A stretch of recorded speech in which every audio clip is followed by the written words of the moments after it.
Alright, ever wish you could rewind the markets and test your strategy like it's real time? Well, you can, and I'm gonna show you how to use your bar replay on TradingView for free in 2025.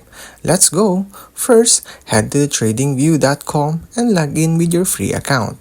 Now, pick any chart and switch to a time frame lower than 1 day, like 1 hour or 15 minutes. That's the key.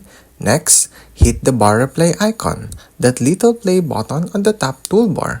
Click where you want to start the replay and then boom, the chart jumps back to that moment. Now, hit the play or step through the candles one by one. Add indicators, draw trend lines, test your setups. It's just like watching the market live, but on your terms. Remember, daily and above time frames need a paid plan, but anything lower, 100% free. So if you're into scalping or intraday testing, you're all set. That's how you replay and backtest for free on the TradingView in 2025. Now, go sharpen your edge, try it out, and follow for more fast trading tips and videos like this. And that's it.